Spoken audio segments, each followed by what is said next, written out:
It's so sad. Oh God. Kidhar gaya?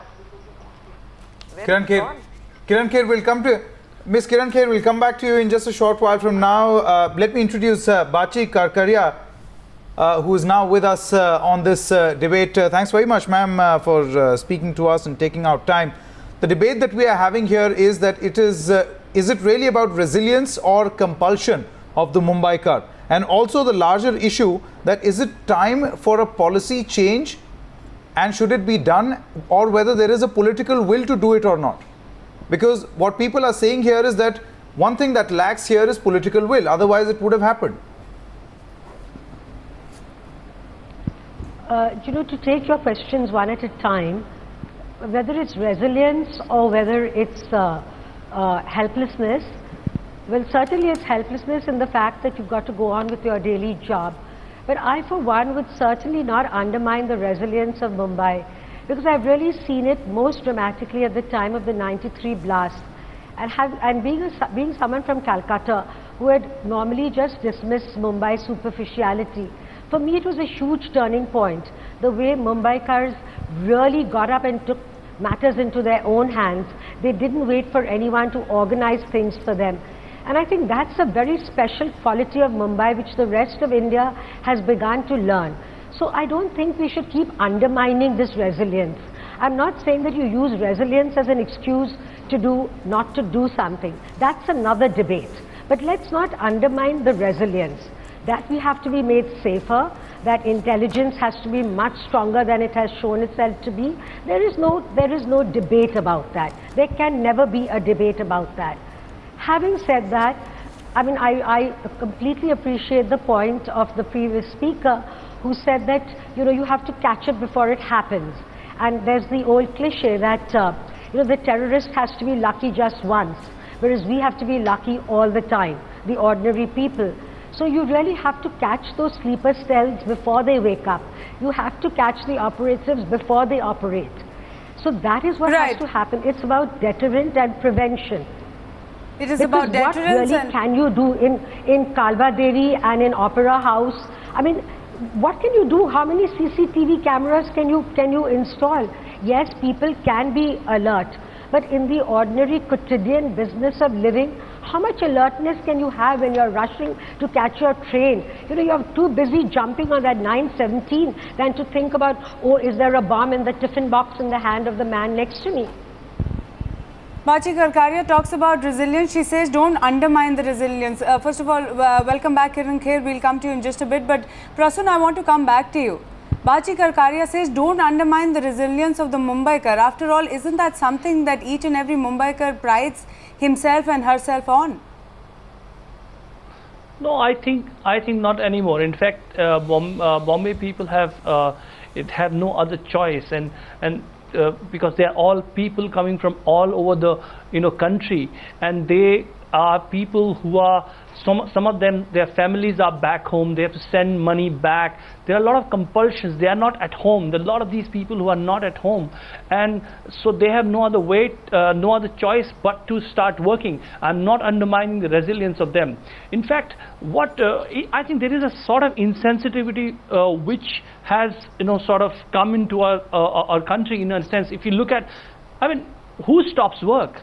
Look at media channels. I mean, are you stopping the promos and songs in between these pictures we are watching? Suddenly it hits you. You're watching somebody dying, and suddenly next thing you see is a song promo coming off a film. I mean, are you stopping those things? Nobody is stopping anything. It's the fact that I feel sad sitting here in the studio when people have died talking about all these things. It really feels insensitive. You should be out there, but the fact is they can't do anything else but talk, so we are talking. The fact is that people are saying that this should have been done and intelligence should be like this and there should be cameras and we should sit together and look at them. But why can't we do this? Somebody said that it has happened with poor people, that's why it's not important. When it happened at the epicenter, if you thought the nerve center is the rich people, then even after that nothing has happened. So actually the fact is that we are exactly where we were.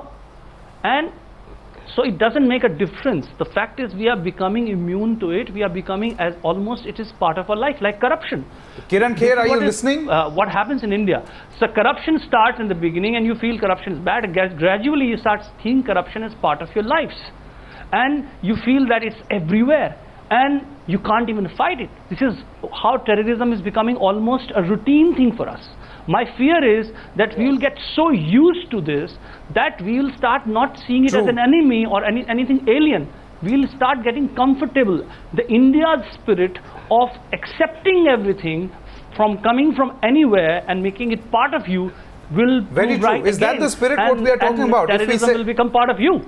Very true. If that's the spirit that we are talking about, the resilience, the Mumbai spirit, then is this sort of spirit required? I'll come across to you, Quresh Zorabi, in just a short while from now.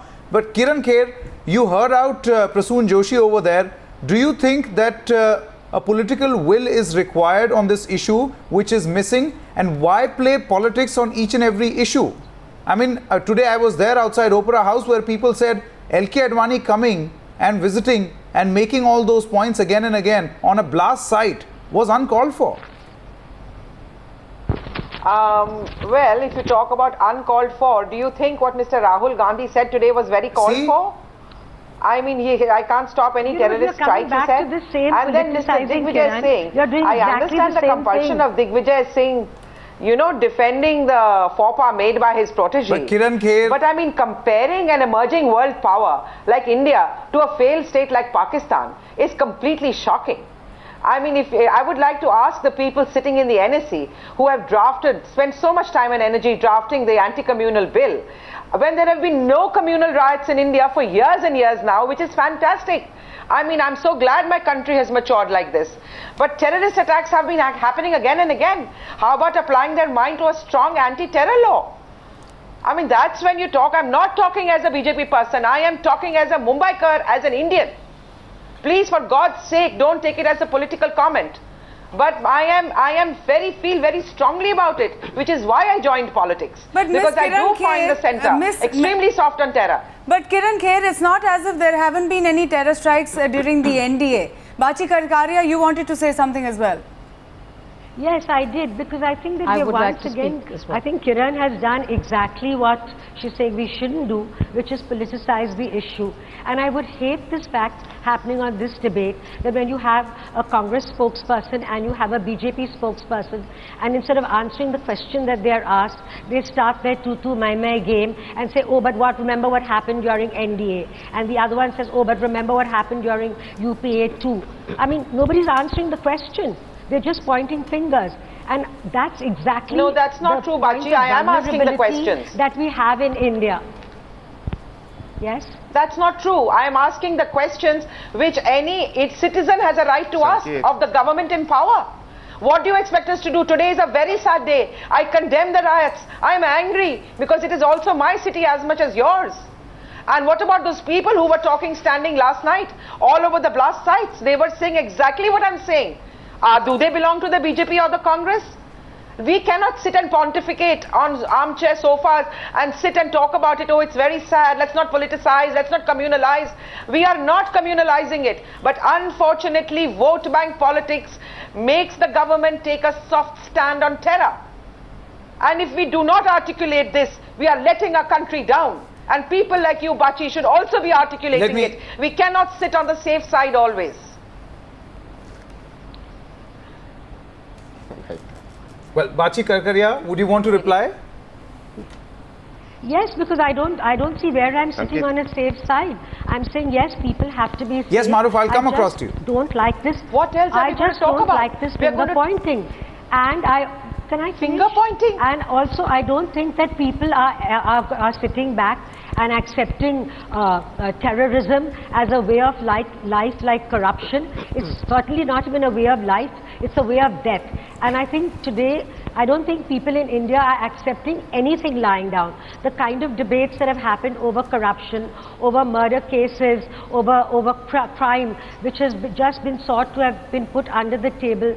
Criminal cases have been opened up. Okay. I think I mean, even the public furor to what happened most recently in the Susiraj case, nobody is taking anything lying down. I think the citizen today is empowered. But Bachi, let's take pushing Bachi, and let's take asking one for thing at a answers. time. Today is a bigger issue. What we are discussing: resilience or compulsion. When Dr. Quresh Zorabi Yeah, came but in no, here in the I'm studio, merely I'll come picking up across the to you. point made by- Bachi, I'll come across to you in just a short while from now. Quresh Zorabi has been waiting for a long time. When you came inside the studio, Okay. you were visibly upset with what has happened. But then I saw a smile when this debate broke out. Is this smile of resilience or compulsion? No, it's a smile. Basically, here I'm seeing the two sides of the story with Kiran Kher and Bachi Karkaria getting onto each other, debating on that. The whole issue here is basically not politics, not getting into who's right, who's wrong. Because if we're going to do that on TV, don't expect our politician not to be doing that in the parliament. The whole idea here is basically that the government, if they had taken a very concrete step towards terrorism when 26/11 took place, if Kasab would have been gone to the gallows, if things would have been done, the problem here with India is we give in to a lot of international politics. We give in to a lot of we are surrounded by enemies. If you see geographically, Pakistan, China, Sri Lanka. So we are basically in a compulsion. We really can't act the way US acted. So the idea is we give in to a lot of, let's say, I'm sorry to use that word, but we give in to a lot of bullshit right now. This is enough right now. The government needs to take something concrete. Because what's happening now is, anytime a terror attack takes place, people are coming, the government comes out with a menu card. When you go to a restaurant, somebody injured, 50,000 declared. Somebody brutally killed, 5 lakhs. Are we just deserving that 5 lakhs and that 50,000? We need to live as Indians. We need to give it back. We need to teach them a lesson that's enough. Enough of all this nonsense that's happening. Maruf, I want to bring you in at this point. After 9/11, America has not seen a single terror attack. Unfortunately, our record is neither as clean as we would have wanted it, and plus you have the Mumbai terror attacks that happened yesterday. L.K. Advani might have raised it as a political point, but it's a very valid point nonetheless. You're talking about policy failure or intelligence failure, I beg your pardon, or both? Well, Maruf, there are several things. I think it's not possible to compare India's situation with that of United States. Yes, I mean, there are certain measures we need to take more effectively, but the US doesn't have hostile neighbors, whether in Canada or Mexico, to the tune that we have Pakistan in particular, and also some other neighborhood areas are being used to infiltrate India. But the second point to understand is that, take the example of London. London is a very large cosmopolitan city. It has perhaps the largest movement of terrorists of all sorts going through London, either through airline travel or whatever activity. But the police and the people have jointly put together a kind of model for, community policing, wherein a whole lot of intelligence sharing, effectiveness of the police is adopted to make London secure. What has happened in the case of India? I mean, there was a point that L.K. Advani had said that we didn't have any intelligence inkling. I don't agree. In the last 4 to 5 months, there have been a number of blasts that have been taking place, and often the police have smiled it off and dismissed it as pranks by some kind of pranksters and not done any serious follow-up. These were signs of things to come. Post the assassination of bin Laden, I have been saying that there is going to be a greater connect between terrorist groups. There is going to be a greater element of trying to again get back into the old game, particularly when India has been giving the message to Pakistan to say that, all is forgotten and let's get on with the business of being good neighbors. More importantly, on the ground, our police forces are commanded by a number of police officers who are generalists. I mean, they would have rather been in the IAS than in the police, and you have police officers, intelligence officers who are guiding our politicians. The politicians are clueless as it is. Let me get in Leela Punappa here. The police service, which... Right, no, just one sec, let me finish the point. And what we need to understand most importantly, whether it's CCTV or anything, do understand that in the last 2 to 3 years since 26/11, we have spent no money to modernize the police. Money that is going for police modernization is just to give them basic accommodation. They're ill-paid, ill-accommodated, ill-equipped. They have no concept of fighting terror. They didn't join the police to fight terror. They were joined to do challan and do all sorts of other activity which unfortunately the police is made to do. And therefore we have a situation that the citizens, Maruf, you're talking about policy change. What you need to do, Sanket, the last point, what you need to do is that your channel should spearhead a people's movement and make the politicians accountable and not debate this issue every time a bomb blast takes place, but take a larger proactive role in making the citizens ask questions from the leadership that are you going to make us more secure, or are we going to be sitting ducks Maruf. like we have been in the last 2 decades?